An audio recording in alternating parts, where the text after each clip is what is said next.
ಶಾಲೆಗೆ ಹೋದಾಗ ಸಣ್ಣ ಹಳ್ಳಿ ಶಾಲೆಗೆ ಹೋದೆ, ಪಟ್ಟಣ ಶಾಲೆಗೆ, ಸಿಟಿ ಶಾಲೆಗೆ ಹೋದರೆ ಮೆಂಟಾರ್ ಸ್ಕೀಮ್ ಮಾಡಿದ್ದಾರೆ ಅಲ್ವ, ಮೆಂಟರಿಂಗ್ ಪ್ರೋಗ್ರಾಮ್, MENTOR. ನೀವು ಪದ ಕೇಳಿದ್ದೀರಿ ಮೆಂಟರ್ ಅಂತ. Oh he is our mentor, she is our mentor ಅಂತೆಲ್ಲ ಹೇಳ್ತೀವಿ. ಮೆಂಟರ್ ಅಂದರೆ ಏನದು ಪದ? ಮೆಂಟರ್ ಅಂದರೆ ದ ಗಾರ್ಡಿಯನ್ ಅಂತ, ಅಥವಾ ಕೇರ್ ಟೇಕರ್ ಅಂತ, ಅಥವಾ ಮಾರ್ಗದರ್ಶಿ ಅಂತ. ಮೆಂಟರ್ ಕರೆಕ್ಟಾಗಿ ಮಾರ್ಗದರ್ಶಿ ಅಂತ. ಆ ಹೆಸರು ಹೆಂಗೆ ಬಂತು ಗೊತ್ತಾ ನಿಮಗೆ? ಇಂಟ್ರೆಸ್ಟಿಂಗ್ ಇದೆ ಅದು. ಆ ಮೆಂಟರ್ ಒಂದು ಪದ ಬಂದದ್ದು ಹೇಗೆ? ಟೀಚರ್ ನಿಮಗೆಲ್ಲ ಗೊತ್ತಿರಬೇಕದು. ಮೆಂಟರ್ ಪದ ಬಂದದ್ದು ಹೇಗೆ ನಾನು ಹೇಳ್ಬಿಡ್ತೀನಿ ಇವತ್ತು. ಗ್ರೀಸ್ ದೇಶದಲ್ಲಿ ಒಬ್ಬ ರಾಜ ಇದ್ದ, ಯುಲಿಸಿಸ್ ಅಂತ. ನೀವು ಕೇಳಿದ್ದೀರಿ, ಯುಲಿಸಿಸ್ ಕತೆ ಕೇಳಿರ್ತೀರಿ.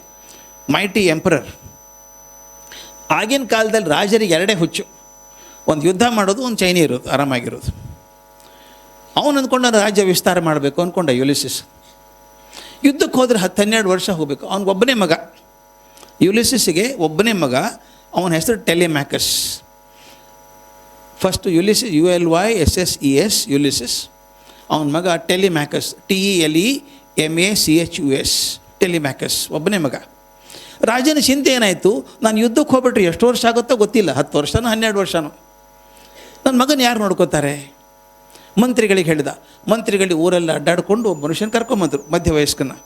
ಇವನು ಚೆನ್ನಾಗಿದ್ದಾನೆ, ನಿಮ್ಮ ಮಗನ ಅವನು ಸುಪರ್ದಿಗೆ ವಯಸ್ಸು ಹೋಗ್ಬೋದು ಅಂತ. ಅವ್ನು ನಾನು ನೋಡ್ಕೋತೀನಿ ಸರ್ ಅಂತ ಹೇಳ್ದ. ಮಗನ ಅವನ ಜವಾಬ್ದಾರಿ ಕೊಟ್ಟು ಯುಲಿಸಿಸ್ ಯುದ್ಧಕ್ಕೆ ಹೋದ. ಯುದ್ಧ 12 ವರ್ಷ ಆಯಿತು. ನೀವು ಕತೆ ಓದಬೇಕಾದ್ರೆ ನಾವು ಕ್ಲಾಸಿಕ್ಸ್ ಅಂತ ಏನು ಕರಿತೀವಿ ನಾವು, ಅದೇ ಬೇಸಿಕಲಿ ಇದು ಕಥೆನೇ ಅದು. 12 ವರ್ಷ ಅದು ಬಂದು ನೋಡ್ತಾನೆ, ಈ ಪುಟ್ಟ ಹುಡುಗ ಇದ್ದವನು ದೊಡ್ಡ ತರುಣ ಆಗಿದ್ದಾನೆ ಈಗ. Very capable, very confident, very courageous, very compassionate, brave, ಎಲ್ಲ ಒಳ್ಳೆ ಗುಣಗಳೆಲ್ಲ ಬಂದಿದ್ದವ್ರಿಗೆ. ರಾಜ ಹೇಳಿದಂತೆ, ನಾನೇ ಬೆಳೆಸಿದ್ರು ನನ್ನ ಮಗನ ಇಷ್ಟು ಚೆನ್ನಾಗಿ ಬೆಳೆಸೋಕೆ ಸಾಧ್ಯ ಇರಲಿಲ್ಲ. ಈ ಟೀಚರ್ ಇದ್ದಾನಲ್ಲ, ಇವನಿಂದಾಗಿ ನನ್ನ ಮಗ ಒಳ್ಳೆಯವನಾದದ್ದು. The name of the teacher is Mentor. Mentor ಅವನ ಹೆಸರದು. ಎಷ್ಟು ಖುಷಿ. ನಾನು ನಮ್ಮ ಸ್ಟೂಡೆಂಟ್, ನಮ್ಮ ಕಲೀಗ್ಸ್ ಟೀಚರ್ಸ್ ಹೇಳ್ತಾ ಇರ್ತೀನಿ ನಾನು, poor mentor had only 1 student, we have many more students. ಒಬ್ಬನೇ ಸ್ಟೂಡೆಂಟ್ ಅವನಿಗೆ, ಟೆಲಿಮ್ಯಾಕಸ್ ಒಬ್ಬನೇ ಸ್ಟೂಡೆಂಟು. ಅವನು ಒಬ್ಬನ ಜವಾಬ್ದಾರಿ ತೊಗೊಂಡಕ್ಕೆ ಎಲ್ಲಿವರೆಗೂ ಭಾಷೆ ಬದುಕಿರುತ್ತೋ ಅಲ್ಲಿವರೆಗೆ ಮೆಂಟರ್ ಹೆಸರು ಇರುತ್ತೆ ಅಲ್ವಾ? ನಮಗೂ ಚಾನ್ಸ್ ಇದೆಯಲ್ಲ ಹಾಗೆ ಇಮಾರ್ಟಲ್ ಆಗೋದಕ್ಕೆ? ಆಗ ಚಾನ್ಸ್ ಇಲ್ವಾ? If I can bring up my child, you are showing some pictures of mine, ತೋರಿಸ್ತಾ ಇದ್ರಿ ನಾನು ಪರಿಚಯ ಮಾಡಬೇಕಾದ್ರೆ. ಅದರಲ್ಲಿ ಭಾಳ ಜನ ನನ್ನ ವಿದ್ಯಾರ್ಥಿನಿಯರ ಫೋಟೋನೇ ಇತ್ತು ಅದರೊಳಗೆ. ಒಂದು ಫೋಟೋ ನಂದು, ಇನ್ನೊಬ್ಬ ಹೆಣ್ಮಗಳದಿದೆ. She is my first batch student. I cannot forget her. Rekha ಅಂತ ಹುಡುಗಿ, ರೇಖಾ ಎಸ್. ನಾನು ಉಡುಪಿಯಲ್ಲಿ ಅದೇ ತೊಗೊಂಡಿದ್ದ ಫೋಟೋ, ಅದನ್ನು ಅಂದ್ಕೊಂಡಿದ್ದೆ ನಾನು, ನೀವು ತೊಗೊಂಡದ್ದೇ ಇರಬೇಕು ಅದು ಅಂತ. ಹೋದ ತಿಂಗಳು ಉಡುಪಿಗೆ ಬಂದಾಗ ಆಕೆ ಫಸ್ಟ್ ರ್ಯಾಂಕ್ ಥ್ರೂಔಟ್ ಹರ್ ಕರಿಯರ್. ಇವತ್ತಿಗೂ ಆಕೆ ಒಂದು ಸ್ಟೆಪ್ ಮಾಡ್ಬೇಕಾದ್ರೆ, ಸರ್ ಇದು ಮಾಡಲ ಸರ್ ಅಂತ ಕೇಳೇ ಮಾಡೋದು. ಆಕೆ ರ್ಯಾಂಕ್ ಬಂದರೆ ನಾನು ಪ್ರಿನ್ಸಿಪಲ್ ಆದವನು ಆಕೆ ಮನೆಗೆ ಹೋಗಿ ಹೇಳಿ ಬಂದಿದ್ದೇನೆ, ಅಪ್ಪ ಅಮ್ಮನ ಕೂಡಿಸಿ ಫಸ್ಟ್ ರ್ಯಾಂಕ್ ಬಂದಿದೆ ಮಗಳು ಅಂತ. ಆಕೆ ಮರೆಯೋಕ್ಕೆ ಸಾಧ್ಯ ಇಲ್ಲ. ಸರ್ ಪ್ರಿನ್ಸಿಪಾಲ್ ಮನೆಗೆ ಬಂದು ಹೇಳ್ತಾರೆ ಯಾರಾದ್ರು ರ್ಯಾಂಕ್ ಬಂತು ಅಂತ. ಆ ಪ್ರೀತಿ ಅಂತಃಕರಣ. ಒಂದು 15 ಜನ ಮಕ್ಕಳು BSc ಮುಗಿದ ತಕ್ಷಣ ನನ್ನ ಮನೆಗೆ ಬಂದು ಊಟ ಮಾಡಬೇಕು. ಈ ಸಂಬಂಧಗಳು ಹೇಗಿರುತ್ತೆ ನೋಡಿ. ಇವತ್ತು ನಮ್ಮದು ಕ್ಲಾಸ್ ಬಿಟ್ಟು ಹೋಗ್ಬೇಕಾದ್ರೆ ಗುಡ್ ಈವ್ನಿಂಗ್ ಮ್ಯಾಮ್ ಅಂತ ಮುಗಿದೋಯ್ತು, ನಾಳಿನ ತನಕ ಚಿಂತೆ ಇಲ್ಲ ಇವ್ರದ್ದು. ಅದು ಹಾಗಲ್ಲ. ಯಾವುದೇ ತಮ್ಮ ಶಾಲೆ ಕೆಲಸ ಅಲ್ಲ, ಮನೆಯಲ್ಲಿ ಕೂಡ ಏನಾದರೂ ಕೆಲಸ ಮಾಡಬೇಕಾದ್ರೆ ಅಪ್ಪ ಅಮ್ಮ ಫೋನ್ ಮಾಡೋರು, ಈಗ ಮಾಡ್ಬೇಕಂತೀವಿ, ಮಾಡೋಣ ಸರ್. ರೇಖಾ ನಾಳೆ ನೋಡೋಕೆ ಹುಡುಗ ಬರ್ತಾನಂತೆ, ನೀವು ಬರ್ಬೇಕು ಸರ್. ನಾನು ಯಾಕೆ ಬರ್ಬೇಕು ರೀ? ರೇಖಾ ನೋಡೋಕೆ ಬಂದಾಗ ಸರ್ ನೀವು ಇರ್ಬೇಕು ಸರ್, ನೀವು ಅಪ್ರೂವ್ ಮಾಡ್ಬೇಕು ಸರ್. ಇಷ್ಟರ ಮಟ್ಟಿಗೆ ವಿಶ್ವಾಸ ಬಂದುಬಿಡುತ್ತಲ್ಲ. ಅಂದರೆ I tell you, we are more fortunate than Mentor. ಮೆಂಟ್ರಿಗೆ ಒಂದೇ ಸ್ಟೂಡೆಂಟು, ನಮ್ಗೆ ಇಷ್ಟೊಂದು ಜನ ಇದ್ದಾರೆ. If I take care of those children, they become wonderful. ಅಲ್ಲೇನು ಮಾಡಿದೆ ಗೊತ್ತಾ? ಮೆಂಟರ್ ಸ್ಕೀಮ್ ಮಾಡಿದಾಗ 8-10 10 ಮಕ್ಕಳಿಗೆ ಒಬ್ಬ ಟೀಚರ್ ಗೊತ್ತು ಮಾಡಿರ್ತಾರೆ. ನಿಮ್ಮ ಶಾಲೆಯಲ್ಲಿ ಮಾಡ್ಬೋದು, ಸುಲಭವಾಗಿ ಮಾಡ್ಬೋದು ಅದನ್ನು. 8-10 10 ಮಕ್ಕಳಿಗೆ ಒಬ್ಬೊಬ್ಬರು ಟೀಚರ್ ಜವಾಬ್ದಾರಿ ತೊಗೊಂಡು ಅವ್ರು ಏನು ಮಾಡ್ತಾರೆ ಗೊತ್ತಾ? ಒಂದು ಸಲ ಟೀಚರ್ ಸ್ಟೂಡೆಂಟ್ ಮನೆಗೆ ಹೋಗ್ತಾರೆ. ನಾನು ಮೆಂಟ್ರಿಂಗ್ ಮಾಡಿದ್ದೆ ನಮ್ಮ ಕಾಲೇಜಲ್ಲೂ ನಡೀತಾ ಇದೆ ಏನದು. ಮನೆಗೆ ಯಾಕೆ ಹೋಗ್ತಾರೆ? You know, child at home is different from child in the school. ಶಾಲೆಯಲ್ಲಿರೋ ಮಗುನೇ ಬೇರೆ, ಮನೇಲಿರೋ ಮಗುನೇ ಬೇರೆ. ಮನೇಲಿ ಉಪದ್ವ್ಯಾಪಿ, ಅಯ್ಯೋ ಏನು ಗದ್ದಲ ಹಾಕ್ತಾನೆ ರೀ ಇವನು ಅಂತಿರ್ತಾರೆ. ಶಾಲೆಗೆ ಹೋದರೆ ಇಲ್ಲ, ಮೋಸ್ಟ್ ವೆಲ್ ಬಿಹೇವ್ಡ್ ಬಾಯ್ ಅವನು ಅಲ್ಲಿ. ಅಥವಾ ರಿವರ್ಸ್ ಇರುತ್ತೆ. ಅಂದರೆ ಶಾಲೆಯಲ್ಲಿರೋ ಮಗುನೇ ಬೇರೆ, ಮನೇಲಿರೋ ಮಗು ಬೇರೆಯೇ. ಮತ್ತು ಇನ್ನೊಂದು ಮಗುವಿನ ಪರಿಸ್ಥಿತಿ ಏನಿದೆ ಮನೇಲಿ ಗೊತ್ತಿಲ್ಲ ನನಗೆ, ಏನು ಗೊತ್ತಿಲ್ಲಲ್ಲ ಪರಿಸ್ಥಿತಿ ಆಗಿದೆ ಅಂತ. ಅದೊಂದು ಎಕ್ಸಾಂಪಲ್ ಹೇಳ್ತೀನಿ, ಹೇಳ್ಬೇಕು ನಾನು ಅದು.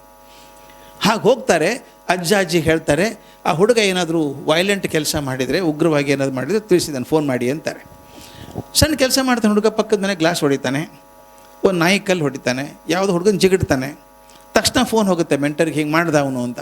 ಆ ಟೀಚರ್ ಏನು ಮಾಡ್ತಾರೆ ಗೊತ್ತಾ, ಮರುದಿವ್ಸ ಕರ್ಕೊಂಡು ಆ ಶಾಲೆಯಲ್ಲಿ ಗಾರ್ಡನ್ ತೋಟ ಇದೆಯಲ್ಲ ಅಲ್ಲಿ ಕೂಡಿಸ್ತಾರೆ ಬೆಂಚ್ ಮೇಲೆ. ನೀನು ಕಲ್ಲು ಹೊಡೆದೇನೋ ಪಕ್ಕದ ಮನೆಗೆ, ನಿಮ್ಗೆ ಹೆಂಗೆ ಗೊತ್ತು ಮೇಡಮ್? ನನಗೆಲ್ಲ ಗೊತ್ತಾಗುತ್ತೆ, ಮೆಂಟರಲ್ಲೇನು ನಾನು, ಮೆಂಟರ್ ಅಂತ ಎಲ್ಲ ಗೊತ್ತಾಗುತ್ತೆ ಅಂತ. ಹಂಗೆ ಮಾಡಬಾರ್ದು. Violence is bad. LKGಯಿಂದ 20 ವರ್ಷ ತನಕ ಎಲ್ಲ ಟೀಚರ್ ಒಂದೇ ಥರ ವೈಲೆನ್ಸ್ ಈಸ್ ಬ್ಯಾಡ್ ಅಂದರೆ ಏನಾಗುತ್ತೆ ರೀ? You can call brainwash ಅನ್ನಿ ಅಥವಾ ಏನು ಅನ್ನಿ, ಇಂಡಾಕ್ಟ್ರಿನೇಷನ್ ಅನ್ನಿ. ಆ ಹುಡುಗರಿಗೆ ಎಷ್ಟರ ಮಟ್ಟಿಗೆ ಸೇರ್ಕೊಂಡ್ಬಿಡುತ್ತೆ ಅಂದರೆ they cannot think of violence. Amazing ನೋಡಿರಿ, 1945ಗೆ ನಾಮಶೇಷ ಆದಂಥದ್ದು, ಪೂರ್ತಿ ಹಾಳಾಗಿ ಹೋದಂಥ ದೇಶ 50 ವರ್ಷದಲ್ಲಿ ಮತ್ತೆ ನಿಂತ್ಕೊಂಡು ಜಗತ್ತಿನ ಅತ್ಯಂತ ಪ್ರಬುದ್ಧ ರಾಷ್ಟ್ರ ಆಗಬೇಕಂದ್ರೆ ಹೆಂಗಾಯಿತು? ಅವ್ರು ಹೇಳ್ತಾರೆ, ವಿ ರೆಸ್ಪೆಕ್ಟ್ ಅವರ್ ಟೀಚರ್ಸ್ ಹು ಡಿಡ್ ಇಟ್ ಅಂತ. ಅದಕ್ಕೆ ನನಗನ್ಸುತ್ತೆ, ಶಾಂತಿ ಬರಬೇಕಾದ್ರೆ ಯುದ್ಧ ನಿಲ್ಲಬೇಕು ಅಂತಲ್ಲ, ಯುದ್ಧ ನಿಲ್ಲಿಸೋಕೆ ಟ್ರೀಟೀಸ್ ಇದ್ದಾವೆ, ಒಪ್ಪಂದ ಮಾಡ್ಕೋತಾರೆ ಯುದ್ಧಕ್ಕೆ. ಆ ಯುದ್ಧದ ಬಗ್ಗೆ ಮಾತಾಡಲ್ಲ ನಾನು. ನಮ್ಮ ಮನಸ್ಸಿನಲ್ಲಿ ಪ್ರತಿ ಕ್ಷಣಕ್ಕೆ ಯುದ್ಧ ಇದೆಯಲ್ಲ, ಯುದ್ಧ ಇಲ್ವಾ? ಜಾತಿ ಆಧಾರದ ಮೇಲೆ, ಲಿಂಗದ ಆಧಾರದ ಮೇಲೆ, ಭಾಷೆಯ ಆಧಾರದ ಮೇಲೆ ಒಬ್ಬರನ್ನೊಬ್ಬರು ದ್ವೇಷ ಮಾಡ್ತಾ ಇಲ್ವಾ ನಾವು? ಇದು ಯುದ್ಧ ಅಲ್ವಾ? ಇದು ನಮ್ಮ ಮನಸ್ಸಲ್ಲಿ ಆಗ್ತಿರೋಂಥ ಇದನ್ನು ಯಾರು ನಿಲ್ಲಿಸೋರು? ಅದನ್ನು ನಿಲ್ಲಿಸೋಕೆ ಟ್ರಂಪು ಮೋದಿ ಮಾಡ್ಕೋತಾರೆ. ಇದು ನಾವು ಮಾಡಬೇಕಲ್ಲ ಇದನ್ನು. ಈ ಮಕ್ಕಳ ಮನಸ್ಸನ್ನು ಸರಿ ಮಾಡಬೇಕಲ್ಲ. ಇದನ್ನು ಮಾಡೋರು ಯಾರು? ಇಬ್ಬರೇ ಮಾಡಬಹುದಾದದ್ದು, ಒಂದು ತಂದೆ ತಾಯಿ, ಇನ್ನೊಂದು ಶಿಕ್ಷಕರು. ಅದಕ್ಕೆ ನಾನು ಹೇಳೋದು, ನಾಳೆ ನಮ್ಮ ಭಾರತ ತುಂಬ ಚೆನ್ನಾಗಿರಬೇಕಾದ್ರೆ 2050ನೇ ಇಸ್ವಿಗೆ ಇವತ್ತೇ ನಾವು ಬೀಜ ಹಾಕಬೇಕಿದ್ಕೆ. ಮತ್ತು ಕೆಲವೊಂದು ಸಲ ಏನು ಮಾಡ್ತೀವಿ ಗೊತ್ತಾ, ನಾವು ಲೇಬಲ್ ಮಾಡ್ತೀವಿ. ಆ 3 ಮಕ್ಕಳು ಎಷ್ಟು ಚೆಂದ ಮಾಡಿದರು, ಆ್ಯಕ್ಟಿಂಗ್ ಮಾಡಿದರು, ತುಂಬ ಚೆನ್ನಾಗಿ ಮಾಡಿದರು. ಅದರಲ್ಲಿ ತಾಯಿ ಆದವರು ಇದ್ದಾರೆ, ಯಾರಾದರೂ ಇಲ್ಲವರು ತಾಯಿ ಆದವರು ಇಲ್ಲಲ್ಲ, ಇಲ್ಲಿ ನೋ ಪ್ರಾಬ್ಲಮ್. ತುಂಬ ಚೆನ್ನಾಗಿ ಹೇಳಿದ್ಲು. ನನ್ನ ಮಗನ ದಡ್ಡ ಅಂತಂದರು, ಬ್ರ್ಯಾಂಡ್ ಮಾಡಿದ್ರು ಹುಡುಗನ ದಡ್ಡ ಅಂತ. ಅವನ ತಲೆಯಲ್ಲಿ ಹ್ಯಾಕೆ ಕೂತ್ಕೊಳ್ತು ಅಂದರೆ, ಅವ್ನು ಯಾವಾಗಲೂ ತಿಳ್ಕೊಂಬಿಡ್ತಾನೆ, ನಾ ದಡ್ಡನೇ ಅಂತ ತಿಳ್ಕೊತಾನು. Don't label the children please, don't label ಮಾಡಬೇಡಿ. ಒಂದ್ಸಲ ನೀವು ಲೇಬಲ್ ಮಾಡಿಬಿಟ್ರೆ, ಅಥವಾ ಕ್ಲಾಸಲ್ಲಿ ಇನ್ಸಲ್ಟ್ ಮಾಡೋದಾಗಲಿ ಬೇಕಿಲ್ಲ. ತಪ್ಪು ಮಾಡ್ತಾ ಹುಡುಗರು ತಪ್ಪು ಮಾಡಿದ ಕ್ಲಾಸಲ್ಲಿ ಬೈಬೇಡಿ, ಹೊರಗಡೆ ಕರೆದು ಬೈರಿ. Once you hurt the feeling of a child, he cannot remain quiet. ಒಳಗಡೆ ಒಂದು ಬೆಂಕಿ ಕಿಡಿ ಹತ್ಕೊಂಡಿದೆ, ಯಾವುದೋ ದೃಷ್ಟಿಯಿಂದ ಬರುತ್ತೆ, ಯಾವ ರೂಪದ ಹೊರಗೆ ಬರುತ್ತೆ, ಅದು ಹಿ ಬಿಕಮ್ಸ್ ವೈಲೆಂಟ್. ಅವನಲ್ಲಿ ಬರುವಂಥ ಬೆಂಕಿಯನ್ನು ಕಮ್ಮಿ ಮಾಡಬೇಕೆ ಹೊರತಾಗಿ ನಾವು ಜಾಸ್ತಿ ಮಾಡೋಕ್ಕಾಗಲ್ಲ. ಹೆಂಗೆ ಮಾಡಬೇಕು ಅದನ್ನು? ನನ್ನ ನಡವಳಿಕೆಯಿಂದನೇ ಮಾಡಬೇಕು ಅದನ್ನು. ನಾನು ಅಂತ ಕಿರ್ಚ್ಕೋತಾ ಇದ್ದರೆ ಕ್ಲಾಸಲ್ಲಿ, ನಾನೇ ಕರಪರ. ಕೆಲವು ಟೀಚರ್ ನೀವೆಲ್ಲ ಹಂಗಿಲ್ಲ ಗೊತ್ತು ನನಗೆ, ಕೆಲವರು ವಿಪರೀತ ಕೋಪ. ಕ್ಲಾಸಲ್ಲಿ ಹೋದ ತಕ್ಷಣ ಪಡ ಬೈಯೋದು ಎಲ್ಲರಿಗೂ. ಏನಾಗುತ್ತೆ ಗೊತ್ತಾ ಕ್ಲಾಸಿನ ವಾತಾವರಣ? ನಾನು ಆದದ್ದು ನಮ್ಮ ಸ್ಕೂಲಲ್ಲಿ ಟ್ರೈ ಮಾಡಿದ್ದೆ. ನಾನು ಇಂಟರ್ನ್ಯಾಷನಲ್ ಸ್ಕೂಲಲ್ಲಿ ಒಂದು ಪಕ್ಕದಲ್ಲಿ ಒಂದು ಗೌರ್ಮೆಂಟ್ ಸ್ಕೂಲ್ ಇತ್ತು, ಅಲ್ಲಿ ಹೋಗಿ ಕ್ಲಾಸ್ ಮಾಡ್ತಾಯಿದ್ವಿ. ಹುಡುಗರು ಕರ್ಕೊಂಡು ಹೋಗ್ತಾಯಿದ್ವಿ ಅವ್ರನ್ನೆಲ್ಲ. ಇವೆಲ್ಲ ಶ್ರೀಮಂತರ ಮಕ್ಕಳು, ಇಂಟರ್ನ್ಯಾಷನಲ್ ಸ್ಕೂಲಿರೋರು. ಅವ್ರು ನೋಡಲಿ ಹೆಂಗಿರುತ್ತೆ ಶಾಲೆ ಅಂತ. ಒಂದು ಕ್ಲಾಸಲ್ಲಿ ಬಂತು, ವಾತಾವರಣ ಯಾರು ಸೃಷ್ಟಿ ಮಾಡ್ತಾರೆ ಅಂತ. ದಯವಿಟ್ಟು ಕಲ್ಪನೆ ಮಾಡ್ಕೊಳ್ಳಿ, ಕ್ಲಾಸ್ ರೂಮ್ ವಾತಾವರಣ ಯಾರು ತೀರ್ಮಾನ ಮಾಡ್ತಾರೆ? ಒಟ್ಟದೆ ಕ್ಲಾಸ್ ರೂಮ್ ಎನ್ವೈರ್ಮೆಂಟ್ ಯಾರು ತೀರ್ಮಾನ ಮಾಡ್ತಾರೆ? ಅದನ್ನು ಟೀಚರ್ ತಾನೇ ಮಾಡೋದು. ಕ್ಲಾಸಲ್ಲಿ ಹೋಗ್ಬಿಟ್ಟು be quiet, listen to me carefully ಅಂತ ಒಂದು. ಅಥವಾ ನೀವು ತುಂಬ ಚೆಂದ ಪಾಠ ಮಾಡ್ತಿದ್ರೆ, ನಾನು ಟೀಚರ್ಗೆ ಹೇಳ್ತೀನಿ, ಯಾಕೆ ಕುಕ್ಕೋತೀರಿ, ಲುಕ್ ಆ್ಯಟ್ ಮೀ ಅಂತ ಯಾಕೆ ಹೇಳ್ತೀನಿ? ನಿಮ್ಮನ್ನು ಬಿಟ್ಟು ಏನು ನೋಡ್ಬೇಕು ಪಾಪವು? They are all captive audience ಪಾಪ. ನಿಮ್ಮನ್ನು ಬಿಟ್ಟು ನೋಡೋಕ್ಕೆ ಏನೂ ಇಲ್ಲ. ನಿಮ್ಮನ್ನು ತೀರಾ ನೋಡೋಕ್ಕಾಗಲ್ಲ ಅಂದಾಗ ಹೊರಗೆ ನೋಡ್ತಾ ಪಾಪ ಅಲ್ವ. ನಾಳೋದು ಇಲ್ಲಿ ನೋಡು ಅನ್ಬೇಡಿ. ಈ ಜಾದು ಮಾಡ್ತಾರಲ್ಲ PC ಸರ್ಕಾರ ಶೋ, ಎಂದಾದರೂ ವಾಚ್ ಹೇರ್ ಅಂತಾರೆ ಅವರು. ಹೀಗೆ ನೋಡ್ತಿರ್ತೀವಿ ನಾವು, because the act is so beautiful. ಒಂದು ಕ್ಷಣ ಮಿಸ್ ಆಗಬಾರ್ದು ನೋಡ್ತಿರ್ತೀವಿ ನಾವು. ಹಾಗೆ ನಾನು ಪಾಠನೂ ಹಾಗೆ ಮಾಡಿದರೆ ಸಾಕಲ್ಲ, ಇಲ್ಲಿ ನೋಡು ಅಂತ ಯಾಕೆ ಅನ್ಬೇಕು ನಾನು? ನಿಮ್ಮನ್ನೇ ನೋಡ್ತಾ ಇರೋರು. ದಡ್ಡ ಅಂತ ಹೇಳೋದು, ಬ್ರ್ಯಾಂಡ್ ಮಾಡೋದು, ಇವೆಲ್ಲ ಭಾಳ ಕೆಟ್ಟ ಕೆಲಸ ಇದು. ಕೆಲವು ಟೀಚರ್ಸ್ ಸಿಕ್ಕಾಪಟ್ಟೆ ಕೂಗಾಡ್ತಾರೆ. ನಿಮ್ಗೆ ಗೊತ್ತಿಲ್ಲದ ಹಾಗೆ ಮಕ್ಕಳು ಕೂಡ ಹಾಗೆ ಮಾಡೋಕ್ಕೆ ಶುರು ಮಾಡ್ತಾರೆ. ಒಂದು ಬೆಂಗಳೂರಲ್ಲಿ ಒಂದು ಹೋಟೆಲ್ ಇದೆ, ವಿಂಡ್ಸರ್ ಮ್ಯಾನರ್ ಅಂತಿದೆ. ನಾವೆಲ್ಲ ಮೇಷ್ಟ್ರು ಹೊರಗಡೆಯಿಂದ ನೋಡಬೇಕಾದದ್ದು, ಒಳಗೆ ಹೋಗಬಾರ್ದಲ್ಲಿ. ಭಾಳ ಕಾಸ್ಟ್ಲಿಯೆಸ್ಟ್ ಹೋಟೆಲ್ ಅದು ನನ್ನ ಗೆಳೆಯ ನನ್ನ ಜೊತೆಗೆ PhD ಮಾಡಿದವನು, ರಷ್ಯಾದಲ್ಲಿ ಫೇಮಸ್ ಸೈಂಟಿಸ್ಟ್ ಆಗಿದ್ದಾನೆ. ಗೌರ್ಮೆಂಟ್ ಕೆಲಸಕ್ಕೆ ಬಂದು ಅಲ್ಲಿದ್ದ. ನಾನು ಫೋನ್ ಮಾಡಿದೆ, ಬಾಯ್ ಸಾಯಂಕಾಲ ಅಂತ ಹೋದೆ. ಅವನು ಹೋದಾಗ ಕಾಫಿ ಕುಡಿದು ಹೊರಗೆ ಬರ್ತಾಯಿದ್ವಿ. ನಿಮ್ಮ ಕಣ್ಣು ಮುಂಚಿತ್ರ ಬರಬೇಕು. ಒಂದು ದೊಡ್ಡ ಹಾಲ್ ಇದೆ, ಓವಲ್ ಶೇಪ್ಡ್ ಹಾಲ್. ದೊಡ್ಡ ಓವಲ್ ಶೇಪ್ಡ್ ಟೇಬಲ್ ಇದೆ, ಟೀ ಕುಡ್ ಟೇಬಲ್ ದೊಡ್ಡದು, ಸುಮಾರು ಒಂದು 30 ಜನ ಕೂಡಬೇಕು, ಅಷ್ಟು ದೊಡ್ಡ ಟೇಬಲ್ ಇದೆ. ಅಲ್ಲೊಂದು ಪಾರ್ಟಿ ನಡೀತಾ ಇತ್ತು. ಎಲ್ಲ ಹುಡುಗರು 12, 13, 14 ವರ್ಷ ಹುಡುಗರು. ವಿಂಡ್ಸರ್ ಮ್ಯಾನರ್ದಲ್ಲಿ ಪಾರ್ಟಿ ಮಾಡ್ತಿರ್ಬೇಕಾದ್ರೆ ಭಾರಿ ಶ್ರೀಮಂತರೇ ಇರಬೇಕು ಅವರು, ಇದು ಸಣ್ಣದಾಗೋಲ್ಲ. ಆ ಟೇಬಲ್ ತುದಿಗೆ ಹೆಡ್ ಆಫ್ ದ ಟೇಬಲ್ ಒಬ್ಬ ಹುಡುಗಿ ಕೂತಿದ್ಲು, ತುಂಬ ಚಂದದ ಹುಡುಗಿ, ಒಳ್ಳೆ ಬಟ್ಟೆ ಹಾಕ್ಕೊಂಡಿದ್ದಾಳೆ. ಆಕೆ ಮುಂದೆ ಒಂದು ಕ್ಯಾಂಡಲ್ ಇದೆ, ಕೇಕು ಕ್ಯಾಂಡಲ್ ಇದೆ. ಅಂದರೆ ಏನರ್ಥ? ಆಕೆ ಬರ್ತ್ಡೇ ವಿಂಡ್ಸರ್ ಮ್ಯಾನರ್ದಲ್ಲಿ 20 ಜನ ಮಕ್ಕಳಿಗೆ ಮಾಡ್ತಿರ್ಬೇಕಾದ್ರೆ ಒಳ್ಳೆ ಶ್ರೀಮಂತರು ಇರಬೇಕು. ಅದೆಲ್ಲ ಚೆನ್ನಾಗಿತ್ತು. ಆದರೆ ನನ್ನ ಮೇಷ್ಟ್ರು ನಮ್ಮ ಕಣ್ಣಿಗೆ ಬೀಳ್ತಾವು ಬೇಡಂದರು. ಎಲ್ಲರ ಕೈಯಲ್ಲೂ ಸಿಗರೇಟ್ ಇತ್ತು, ಎಲ್ಲ 12, 13, 14 ವರ್ಷದ ಮಕ್ಕಳು. ನಾನು ಒಳಗಿದ್ದಂಥ ಮಾಸ್ತರ್ ಸಾಯೋಲ್ಲ, ಅದೇ ಪ್ರಾಬ್ಲಮ್ ನನಗೆ. ಹೊರಗಡೆ ಸುಮ್ಮನೆ ಬರಬೇಕಲ್ಲ, ಕಣ್ಣು ಮುಚ್ಕೊಂಡು, ಹಂಗೆ ಹೋಗಲ್ಲ ನಾನು. ನೋಡಿದೆ, ಆ ಮಗು ಹತ್ರ ಹೋದೆ, ಆಕೆ ಬಲಗೈಯಲ್ಲಿ ಸಿಗರೇಟ್ ಇತ್ತಿನ್ನು. Is it your birthday child ಅಂದೆ. ಎಸ್ ಅಂಕಲ್ ಅಂದ್ಲು. Many happy returns of the day, God bless you ಅಂದೆ. ಥ್ಯಾಂಕ್ ಯು ಅಂಕಲ್ ಅಂದ್ಲು. ಆ ಸಿಗರೇಟ್ ಹಾಗೆ ಇತ್ತು, ಎಡಗೈಯಿಂದ ಆ ಬಾಕ್ಸ್ ಹಚ್ಚಿದ್ಲು, ಚಾಕ್ಲೇಟ್ ಇತ್ತು ಅದರೊಳಗೆ. ಪ್ಲೀಸ್ ಹ್ಯಾವ್ ಒನ್ ಅಂದ್ಲು. ಒಂದು ಚಾಕ್ಲೇಟ್ ತೊಗೊಂಡೆ. ಅಲ್ಲಿ ಮುಗಿದ್ರೆ ಚೆನ್ನಾಗಿತ್ತು ಅಲ್ಲ, ನಾನು ಅಲ್ಲಿ ಮುಗಿಸ್ಲಿಲ್ಲ. ಒಂದು ಪ್ರಶ್ನೆ ಕೇಳಿದೆ ಆಕೆಗೆ, does your mother know that you smoke? ನೀನು ಸಿಗರೇಟ್ ಸೇದೋದು ನಿಮ್ಮ ಅಮ್ಮನಿಗೆ ಗೊತ್ತಾ ಅಂದೆ. ಅಲ್ಲಿವರೆಗೂ ಚಂದ ನಗ್ತಾ ಇದ್ಲು ಹುಡುಗಿ, ನಾನು ನೋಡಿ ಮಾತಾಡ್ತಾ ಇದ್ಲು, ಚಾಕ್ಲೇಟ್ ಕೊಟ್ಟಲು.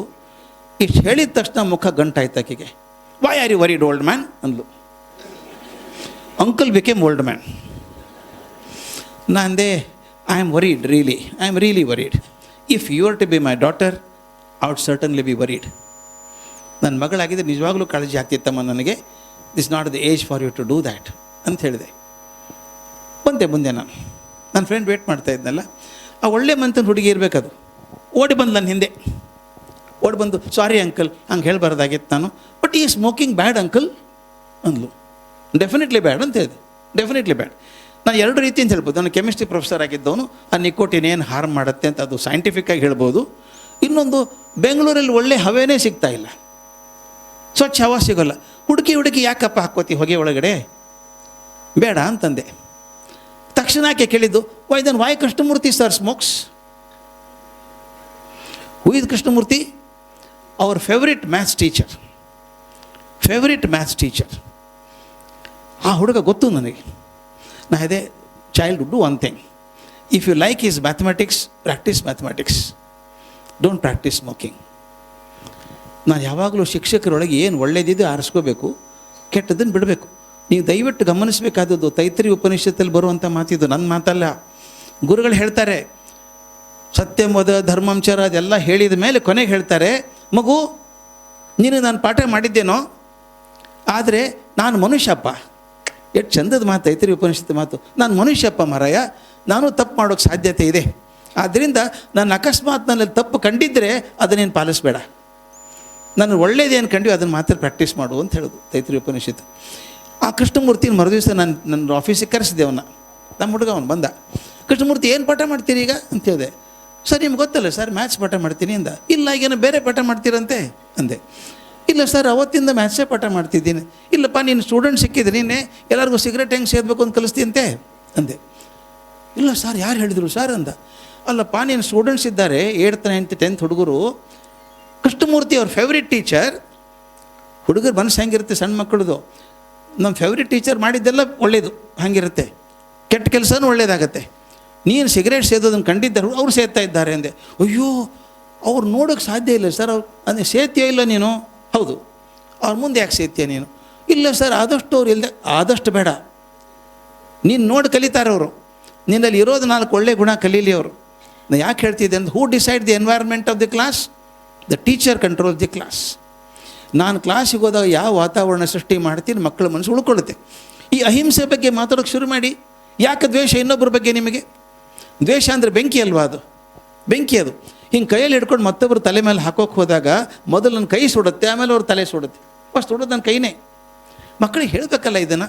ದ್ವೇಷದಿಂದ ಇದುವರೆಗೂ ಯಾವ ಸಾಧನೆಯೂ ಆಗಿಲ್ಲ, ಕೋಪದಿಂದ ಯಾವುದೂ ಒಳ್ಳೆಯದೂ ಆಗಿಲ್ಲ, ಯಾವುದೂ ಒಳ್ಳೆಯದಾಗಿಲ್ಲ ಅಂತ ಹೇಳಿದ 10 ಎಕ್ಸಾಂಪಲ್ ಕೊಡ್ಬೋದು ನೀವು. ದಯವಿಟ್ಟು ಮಾಡಿ ಕ್ಲಾಸಲ್ಲಿ. ನಾನೊಂದು ಸಣ್ಣ ಪ್ರಯೋಗ ಮಾಡಿದ್ದೆ ಕೆಲವು ಶಾಲೆಗಳಲ್ಲಿ. I managing about 112 schools all over the world ನಾವು. ಒಂದು ಕಂಪಲ್ಸರಿ ಆ್ಯಕ್ಟಿವಿಟಿ ಮಾಡಿಸ್ತೀನಿ ನಿಮ್ಮಲ್ಲಿ, ದಯವಿಟ್ಟು ಮಾಡಿಸಿ. ಪ್ರತಿ ಸೋಮವಾರ ಬೆಳಗ್ಗೆ, ಪ್ರತಿ ಸೋಮವಾರ ಫಸ್ಟ್ ಪೀರಿಯಡ್ ಇರುತ್ತಲ್ಲ, ಯಾವುದೋ ಸಬ್ಜೆಕ್ಟ್ ಇರುತ್ತೆ ಫಸ್ಟ್ ಪೀರಿಯಡ್. ಮುಂದಿನ ಸೋಮವಾರದ ಇವತ್ತು ಈ ಸೋಮವಾರನ ಹೇಳಬೇಕು ಮಕ್ಕಳಿಗೆ, ಇಬ್ಬರನ್ನ ಆರಿಸ್ಬೇಕು, ನೀನು ಇಬ್ಬರು. ಹಾಂ, ಮುಂದಿನ ಸೋಮವಾರ ಫಸ್ಟ್ ಪೀರಿಯಡ್ ಒಳಗೆ 2 ನಿಮಿಷ ಮಾತಾಡಬೇಕು. ಇದ್ರ ಬಗ್ಗೆ ಮಾತಾಡಬೇಕು. What good I saw, what good I heard, what good I read. ನಾನು ಓದಿದ್ದು, ಕೇಳಿದ್ದು ಮತ್ತು ಅರ್ಥ ಮಾಡ್ಕೊಂಡದ್ದು ಯಾವುದಾದ್ರು ಒಳ್ಳೆಯದು 2 ನಿಮಿಷ ಮಾತಾಡಬೇಕು. ನೋಡಿ ಮಜಾ ಹೆಂಗಿರುತ್ತೆ. ಇಡೀ ಶಾಲೆಯಲ್ಲಿ ಎಲ್ಲ ಕ್ಲಾಸಲ್ಲೂ ಬರುತ್ತೆ ಅದು. ಬರೀ ಫಸ್ಟ್ ಅಲ್ಲ, 10th ಇಬ್ಬಿಬ್ಬರು ಮಕ್ಕಳು ಐಡೆಂಟಿಫೈ ಮಾಡೋದು. ಜಸ್ಟ್ ಇಮ್ಯಾಜಿನ್ ವಾಟ್ ಹ್ಯಾಪನ್ಸ್ ನಾವು. ಸಣ್ಣ ಮಕ್ಕಳಿಗೆ ಮಾತಾಡ್ಬೇಕಾದ್ರೆ ಗಾಬರಿ ಆಗುತ್ತೆ. ಯಾರನ್ನ ಕೇಳ್ತಾ ಹೋಗಿ ಮನೆಗೆ, ಅಮ್ಮ ನಾನು ಮಾತಾಡ್ಬೇಕು ಸೋಮವಾರ, 2 ನಿಮಿಷ ಹೇಳ್ಕೊಡು ಒಳ್ಳೇದೇನಾದರೂ. ಅದಕ್ಕೋಸ್ಕರ ಅಮ್ಮ ಆದರೂ ಓದ್ತಾಳದು ಒಳ್ಳೇದೇನಾದರೂ, ಅಪ್ಪ ಒಂದು ಒಳ್ಳೇದು ಓದ್ತಾನೆ. ಅಂದರೆ ಏನಾಗಿದೆ, ಹುಡುಕಿ ಒಳ್ಳೇದು ಓದಿಸ್ಬೇಕಾಗಿದೆ ನಾವು.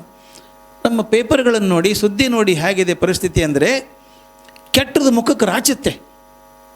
ಇವತ್ತು ಚೀಫ್ ಮಿನಿಸ್ಟರ್ಗೆ ನೆಗಡಿ ಆಗಿದೆ, ಫಸ್ಟ್ ಪೇಜಲ್ಲೇ ಬರುತ್ತೆ. ಒಬ್ಬ ಆಟೋ ರಿಕ್ಷಾ ಡ್ರೈವರು ಒಬ್ಬ ಹೆಣ್ಮಗಳು ಪರ್ಸ್ ಮರೆತು ಹೋಗಿದ್ಲು, 4 ಲಕ್ಷ ರೂಪಾಯಿದು ಆಭರಣ ಇತ್ತು, ಅವನು ಹೋಗಿ ಕೊಟ್ಟು ಬಂದ ಅನ್ನೋದು ಎಂದಾದರೂ ಫಸ್ಟ್ ಪೇಜಲ್ಲಿ ಬಂದಿದೆಯಾ ಸುದ್ದಿ? ಯಾವಾಗಲೂ 8ನೇ ಪೇಜ್ ಕಡೆಗೆ ಬರೋದು. ಅದು ನಮ್ಮ ಸ್ವಭಾವ ಹೇಗಿದೆ. ಅದಕ್ಕೆ ನಾವೇನು ಮಾಡಬೇಕೀಗ? You start doing reverse way.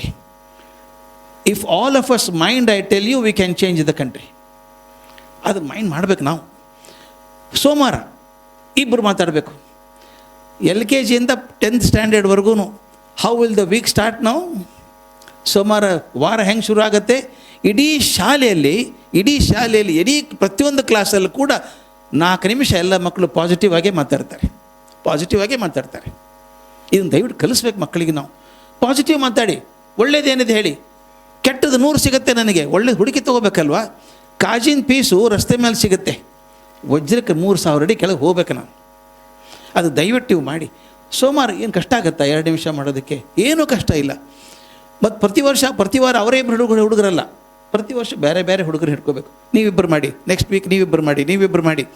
Slowly and slowly catching good becomes A practice, not catching wrong ಅಲ್ವಾ? ಈ ಸಣ್ಣ ಕೆಲಸ ಮಾಡ್ಬೋದಲ್ಲ ಇದನ್ನು ಕ್ಲಾಸ್ ಒಳಗೆ.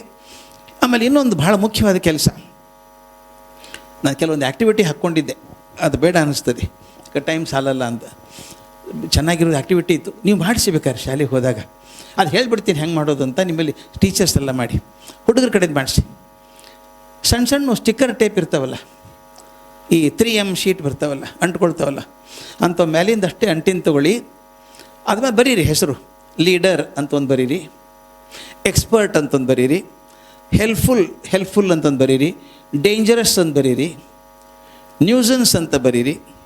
ಒಂದು 6-7 ಚೀಟಿ, ಒಳ್ಳೆ ಗುಣ ಕೆಟ್ಟ ಗುಣ, ಕಾಮಿಡಿಯನ್, ಜೋಕರ್ ಅಂತ ಹಿಂಗೆ ಸಣ್ಣ ಸ್ಟಿಕ್ಕರ್ ಮಾಡಿ ಅವ್ರ ಹಣೆ ಗಂಟಿಸ್ಬಿಡೋದು. ಹುಡುಗರ ಹಣೆಗೆ ಅವ್ರಿಗೆ ಕಾಣಿಸ್ಬಾರ್ದು, ಅಂಟ್ಕೊಂಡಿರ್ಬೇಕು ಅಷ್ಟೇ. ಅವ್ರು ಅಡ್ಡಾಡ್ಕೊಂಬರ್ತಾರೆ ಕ್ಲಾಸಲ್ಲಿ, ಅವ್ರು ನೋಡಿದ್ರೆ ಜನ ಹೆಂಗೆ ರಿಯಾಕ್ಟ್ ಮಾಡ್ತಾರೆ ಅಂತ. ತಮಾಷೆ ಗೊತ್ತಾ? ಎಲ್ಲರೂ ಅವ್ರ ಹಣೆ ಬರೋದು ನೋಡಿ, ಅದು ನೋಡೇ ಮಾಡ್ತಾರೆ. ಜೋಕರ್, ಹಾ ಬಂದ ಜೋಕರು ಅಂತಾರೆ. ಎಕ್ಸ್ಪರ್ಟ್ ಅಂದರೆ ವೆರಿ ಗುಡ್, ಎಕ್ಸ್ಪರ್ಟ್ ಅವನು ಅಂತಾರೆ. ಹುಡುಗರಿಗೆ ಹೇಳಬೇಕಾದದ್ದು, ಅವನ ಸ್ವಭಾವ ಗೊತ್ತಿಲ್ಲ ನಿನಗೆ, ಆ ಹಣೆ ಬರಹ ನೋಡಿ ಅವ್ನಿಗೆ ರೆಸ್ಪಾಂಡ್ ಮಾಡಬೇಕು ನೀವು ಅಂತ. ಯಾಕೆ ಹೇಳ್ತೀನಂದರೆ, ಹುಡುಗರು ಹೇಳಬೇಕು, ನೀನು ಹುಚ್ಚರಂಗೆ ಮಾಡಿದರೆ ಜನ ಹಿಂಗೆ ಅಂತಾರೆ ನಿನ್ನ ಬಗ್ಗೆ. ನೀನು ಲೀಡರ್ ಆದರೆ, ಒಳ್ಳೆ ಲೀಡರ್ ಆದರೆ ಹೀಗಿರ್ತದೆ. ಲೀಡರ್ಶಿಪ್ ಕ್ವಾಲಿಟೀಸ್ ಕಲಿಸ್ಬೇಕಲ್ಲ ನಾವು. ಅದರಿಂದ response of the people depends on what I carry with me. ನನ್ನ ಜೊತೆಗೇನು ಅದ್ರ ಮೇಲೆ ಇರ್ತದೆ ಹಾಗೆ ಕಲಿಸು. ಹಾಗೆ ಸಣ್ಣ ಆ್ಯಕ್ಟಿವಿಟಿ ಮಾಡಿ. ಇನ್ನೊಂದು ಸಣ್ಣ ಪ್ರಯೋಗ ಇತ್ತು, ನಾನು ತರಿಸಿದ್ದೆ, ಅದು ಬೇಡ ಅಂದ್ಬಿಟ್ಟೆ. ನೀವೊಂದು ನಿಂತ್ಕೊಳ್ಳಿ, ಈಗ ಟೀಚರ್ಸ್ ಎಲ್ಲ ಗುಂಡಿಗೆ ನಿಂತ್ಕೊಳ್ಳಿ. ಅರ್ಥ ಆಗುತ್ತಲ್ಲ ಹೇಳೋದು ನಾನು? ಗುಂಡಿಗೆ ನಿಂತ್ಕೊಂಡು ಒಬ್ಬೊಬ್ರಿಗೆ ಒಂದೊಂದು ಹೆಸರು ಕೊಡಬೇಕು. ಒಬ್ಬರು ಕ್ಯೂರಿಯಾಸಿಟಿ, ಕುತೂಹಲ, ಒಬ್ಬರು science, maths, social science, computer science. ಇಲ್ಲಿ ಎಂಪತಿ, ಮತ್ತೊಬ್ಬರ ಬಗ್ಗೆ ಅನುಭೂತಿ ಇರಬೇಕಾದ್ದು.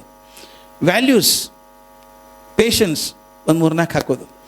ಇಲ್ಲಿ ನಿಂತ್ಕೊಂಡು ನಾನೇನು ಮಾಡ್ತೀನಿ, ನಾನು ಆರ್ಟ್ ಟೀಚರ್ ಇದ್ದೀನಿ.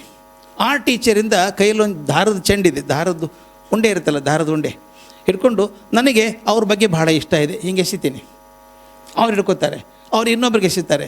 ಒಂದು 5 ನಿಮಿಷ ಹಿಂಗೆ ಆದಾಗ ದಾರೆಲ್ಲ ಒಂದು ನೆಟ್ ಆದಂಗೆ ಆಗಿಬಿಡುತ್ತೆ. ಅವಾಗೇನು ಹೇಳೋದು ಗೊತ್ತಾ? ಎಲ್ಲರೂ ಹಾಗೆ ಹಿಡ್ಕೊಂಡಿರಿ, ಎಂಪತಿ ಮತ್ತು ಪೇಷನ್ಸ್ ಇಬ್ಬರು ಕೈ ಬಿಟ್ಬಿಡಿ ಅಂತ ಅನ್ಬೇಕು. ಟಪ್ ಅಂತ ನೆಟ್ಟೆ ಬಿದ್ದು ಹೋಗುತ್ತೆ, ನಿಂತ್ಕೊಳ್ಳೋದೇ ಇಲ್ಲ. ನಾವು ಏನೇನು ಸಬ್ಜೆಕ್ಟ್ ಕಲಿಸಿದ್ರು ಕೂಡ ಇವೆರಡು ಬಿಟ್ಟರೆ ನಿಮ್ಮ ಬೆಲೆಗೆ ಅರ್ಥ ಇಲ್ಲ, ಬಿದ್ದು ಹೋಗುತ್ತೆ, ಅದು ದಾರ ಬಿದ್ದು ಹೋಗುತ್ತೆ. ಮಕ್ಕಳಿಗೆ ಹೇಳಬೇಕಾದದ್ದು ಅಷ್ಟೇ. ಎಕ್ಸಾಂಪಲ್ ಕೊಡಿ, ಡಾಕ್ಟರ್ ಕಲಾಂ ಎಕ್ಸಾಂಪಲ್ ಕೊಡಿ. ಒಬ್ಬ ಟೀಚರ್ ಹೆಂಗೆ ಬದಲಾಯಿಸಿದ್ರು ಅವ್ರನ್ನ ಅಂತ. ಶಿವಸುಬ್ರಹ್ಮಣ್ಯಂ ಅಯ್ಯರ್ ಮಾಸ್ಟರ್ ಅಂತ. ನನಗಂತೂ ಒಂದು 10 ಸಲ ಹೇಳಿರ್ಬೇಕು ಅವರು ಅಯ್ಯರ್ ಮಾಸ್ಟರ್ ಕತೆ. ನಾನು ಪ್ರತಿ ಸಲ ಕೇಳೋದೆ ಉತ್ಸಾಹದಿಂದ. ಒಂದು ಸಲ ಚಂಡೀಗಢಕ್ಕೆ ಹೋಗ್ತಾಯಿದ್ವಿ, ಅವ್ರ ಪ್ರೆಸಿಡೆಂಟ್ ಆದಮೇಲೆ. ಅವ್ರ ಒಬ್ಬ ಪ್ರಸಾದ್ ಅಂತಿದ್ದ. ಅವ್ರಿಗೆ ಬಿಸ್ನೆಸ್ ಕ್ಲಾಸ್ ಸ್ಪೆಷಲ್ ಇರ್ತದಲ್ಲ, ಕೂತಿರ್ತಾರಲ್ಲಿ. ಈ ಕಡೆ ಕೂತಿದ್ದೆ. ಕಮ್ ಹಿಯರ್ ಅಂತ ಕೂಡಿಸ್ಕೊಂಡ್ರು. Have I told you about my teacher ಅಂತ ಕೇಳಿದರು. ನಾನು 10 ಸಲ ಕೇಳಿದ್ದೀನಿ ಅದನ್ನು. ನೋ ಸರ್ ಅಂದೆ. ನೋ ಅಂದ ತಕ್ಷಣ ಅವನು ಪ್ರಸಾದ್ ಕೂತಿದ್ದಲ್ಲ ಮುಂದೆ ತಿರುಗಿ ದುರ್ಗೊಟ್ಕೊಂಡು ನೋಡಿದ ನನ್ನ ಮುಂದೆ 4 ಸಲ ಕೇಳಿದ್ದೀರಲ್ರಿ. ಇಲ್ಲ ಅಂದೆ. ಮತ್ತೆ ಶುರು ಮಾಡಿದ ಹೇಳೋದಕ್ಕೆ ಅವರು ಎಷ್ಟರ ಮಟ್ಟಿಗೆ ಅದು ಕೇಳಿದೆ, ಮುಂದೆ ಏನು ಹೇಳ್ತಾರೆ ಕೂಡ ಗೊತ್ತು ನನಗದು. ಪೂರ್ತಿ ಕೇಳಿದೆ. ಚಂದಿಗರು ಕೇಳ್ದ ಎಷ್ಟು ಸಲ ಕೇಳ್ತೀರಿ ಅದನ್ನು, ನೀವು ಕೇಳಿಲ್ವ ಅದನ್ನು ಅಂದ. ಇನ್ನೂ 10 ಸಲ ಕೇಳ್ತೀನಿ ನಾನು, ಇನ್ನೂ 10 ಸಲ ಕೇಳ್ತೀನಿ. ಎಷ್ಟರ ಮಟ್ಟಿಗೆ ರಿಎನ್ಫೋರ್ಸ್ ಆಗುತ್ತೆ ಗೊತ್ತಾ? ನೀವೇ ಮಾಡ್ತೀರಿ, ಒಳ್ಳೆ ಘಟನೆಗಳನ್ನು ತಿರ್ಗಾ ಮುರುಗ ಹೇಳ್ತೀರಿ. ಯಾಕೆ? ನಿಮ್ಮಲ್ಲಿ ರಿಎನ್ಫೋರ್ಸ್ ಆಗುತ್ತೆ ಅದು. Please do that in the class. Good values are to be repeated, good things are to be repeated. KR Narayanan ಬಗ್ಗೆ ಜಾಸ್ತಿ ಜನ ಹೇಳೋಲ್ಲ. ಕೇರಳದಲ್ಲಿ ಸಣ್ಣ ಹಳ್ಳಿಯಲ್ಲಿದ್ದಂಥ ಹುಡುಗ, ದಲಿತ ವರ್ಗಕ್ಕೆ ಸೇರಿದಂಥ ಹುಡುಗ, ಯಾರೂ ಮುಟ್ಸ್ಕೋತಿರ್ಲಿಲ್ಲ ಅವ್ರ ಮನೇಲಿ. ಅವರೇ ಹೇಳ್ತಾರೆ ಒಂದು ಸಲ ಅದನ್ನು. ಊರಲ್ಲಿ ಒಂದು ಬಾವಿ ಇತ್ತಂತೆ. ಆ ಬಾವಿ ಮುಟ್ಟೋಕ್ಕೆ ಪರ್ಮಿಷನ್ ಇಲ್ಲ ಇವರಿಗೆ. 2 ಕಿಲೋಮೀಟ್ರ್ ದೂರ ಹೋಗಿ ಒಂದು ಬಿಂದಿಗೆ ನೀರು ಹುಡುಗ ತೊಗೊಂಬರ್ಬೇಕು. ಅಮ್ಮನಿಗೆ ಅರ್ಥರೈಟಿಸು, ಅಡುಗೆ ಮಾಡೋದು ಕಷ್ಟ ಆಗ್ತಿತ್ತು. ಅಮ್ಮನಿಗೆ ಸಹಾಯ ಮಾಡಿ ಅಡುಗೆ ಪ್ಯಾಕ್ ಮಾಡ್ಕೊಂಡು ಡಬ್ಬ ತೊಗೊಂಡು ಓಡಿ ಬರ್ಬೇಕು ಶಾಲೆಗೆ. ಬಸ್ ಕೊಡೋಕ್ಕೆ ದುಡ್ಡಿಲ್ಲ. ಆ ಶಾಲೆಯಲ್ಲಿ ಮೇಷ್ಟ್ರು ಭಾರಿ ಸ್ಟ್ರಿಕ್ಟ್ ಟೀಚರ್ ಅವರು. ಲೇಟಾಗಿ ಬಂದರೆ ಹೊರಗೆ ಕಳಿಸ್ಬಿಡೋರು. ಇವು ಲೇಟಾಗಿ ಬಂದ, ಗೆಟ್ ಔಟ್ ಅಂದರು. ಪಾಪ ಹೊರಗೆ ನಿಂತ್ಕೊಂಡು ಕಿಟಕಿಯಲ್ಲಿ ಮೇಷ್ಟ್ರು ಏನು ಬರೀತಾರೆ ಬೋರ್ಡ್ ಮೇಲೆ ಬರ್ಕೋತಾ ಇದ್ದ. ಮೇಷ್ಟ್ರು ಕ್ಲಾಸ್ ಹೊರಗೆ ಬಂದು ನೋಡಿದರು. ಏನು ಬರ್ಕೊಂಡಿದ್ದು ತೋರಿಸು ಅಂದರು. ನೋಡಿದರೆ ಒಳಗೆ ಕೂತವ್ರಿಗಿಂತ ಚೆನ್ನಾಗಿ ಬರ್ಕೊಂಡಿದ್ದಾನೆ ಇವನು. ಯಾಕೆ ಲೇಟಾಗಿ ಬರ್ತೀಯೋ ಅಂತ ಕೇಳಿದರು. ಒಳಗೆ ಶುರು ಮಾಡಿದ. ಸರ್ ಹಿಂಗಿದೆ ಪರಿಸ್ಥಿತಿ ಸರ್, ನಂಗೆ ಬೇಗ ಆಗಲ್ಲ, ನಾನೇ ಡಬ್ಬ ತುಂಬ್ಕೊಂಡು ಓಡಿ ಬರಬೇಕಲ್ವ ಸರ್ ಅಂದ. ಮೇಷ್ಟ್ರು ಅನ್ನಿಸ್ತು, ನಾಳೆಯಿಂದ ಲೇಟಾಗಿ ಬಂದರೆ ಕಾಯಬೇಡ, ಒಳಗೆ ಬಂದುಬಿಡು, ಪರ್ಮಿಷನ್ ಇದೆ, ನೀನು ಕೂತ್ಕೋ. ಆದರೆ ಒಂದು ಕಂಡೀಷನ್, ದಿನಾಲೂ ಶಾಲೆ ಬಿಟ್ಟ ಮೇಲೆ 1 ತಾಸು ನನ್ನ ಜೊತೆಗಿರ್ಬೇಕು ನೀನು, ಬೇಗ ಮನೆಗೆ ಹೋಗಂಗಿಲ್ಲ. ಹ್ಞೂ ಅಂದ. ಮೇಷ್ಟ್ರು ಕೂಡಿಸ್ಕೊಂಡು ತನಗೆ ಗೊತ್ತಿರೋ ವಿಷಯ ಪಾಠ ಮಾಡಿದರು. ಗೊತ್ತಿಲ್ಲದನ್ನು ಬೇರೆ ಟೀಚರ್ ಕಡೆಯಿಂದ ಹೇಳಿಸಿದರು. ಆ ಹುಡುಗ SSLC ಫಸ್ಟ್ ರ್ಯಾಂಕ್ ಬಂದ ತಕ್ಷಣ ಅಮ್ಮ ಹೇಳಿದ್ರಂತೆ, ಯಾವುದೋ ಒಂದು ಕ್ಲರಿಕಲ್ ಜಾಬ್ ಸೇರ್ಕೊಂಬಿಡು, SLC ಆಯ್ತಲ್ಲ, ನೌಕರಿ ಸೇರ್ಕೊ, ಬದುಕಬೇಕಲ್ಲ, ನಡಿಬೇಕಲ್ಲ ಜೀವನ. ಆದರೆ ಮೇಷ್ಟ್ರು ಅಮ್ಮನಿಗೆ ಹೇಳಿದ್ರಂತೆ, ಬಿಡಿಸೋಂಗಿಲ್ಲ ಇವನ್ನ, ಕಾಲೇಜ್ ಕಲೀಲಿ ಇವನು. BA ಓದಿಸಿದ, ಫಸ್ಟ್ ರ್ಯಾಂಕ್ ಬಂದ. BAದಿಂದ ಲಂಡನ್ ಸ್ಕೂಲ್ ಆಫ್ ಎಕನಾಮಿಕ್ಸಿಗೆ ಹೋದರು. ಅಲ್ಲಿ ಹೋದಾಗ ಅಲ್ಲಿ ಪ್ರೊಫೆಸರು, ನಿಮ್ಗೆ ಗೊತ್ತಿರಬೇಕು, IFS ಅಲ್ಲ, KR ನಾರಾಯಣ್ IFS ಅಲ್ಲ ಅವರು. ಅಲ್ಲಿದ್ದಾಗ ಅಲ್ಲಿ ಪ್ರೊಫೆಸರ್ ನೆಹರೂಗೆ ಪತ್ರ ಬರೆದ್ರಂತೆ, ಇದು brilliant boy, don't miss him ಅಂತ. ನೆಹರು ಡೈರೆಕ್ಟ್ಲಿ ಅಬ್ಸರ್ವ್ ಮಾಡಿ ಹಾಕ್ಕೊಂಬಿಟ್ರು ಫಾರಿನ್ ಡಿಪಾರ್ಟ್ಮೆಂಟಿಗೆ. ಭಾರತದ ರಾಯಭಾರಿ ಆದರು, ಉಪರಾಷ್ಟ್ರಪತಿ ಆದರು, ರಾಷ್ಟ್ರಪತಿ ಆದರು KR ನಾರಾಯಣ್. ಅವ್ರೊಂದ್ಸಲ ದೆಹಲಿಯಲ್ಲಿ ಒಂದು ಸಣ್ಣ ಗ್ಯಾದರಿಂಗಲ್ಲಿ ಮಾತಾಡ್ಬೇಕಾದ್ರೆ ಅವ್ರು ಹೇಳಿದ್ದೇ ನೆನೆಸಿ ಕೇಳಿಸ್ಕೊಂಡದ್ದು ನಾನು ಇದನ್ನು. ಎಷ್ಟು ಒಳ್ಳೆ ಮನುಷ್ಯ ರೀ, ನಮ್ಗೆ ಗೊತ್ತೇ ಇಲ್ಲ ಅವ್ರ ಬಗ್ಗೆ ಜಾಸ್ತಿ.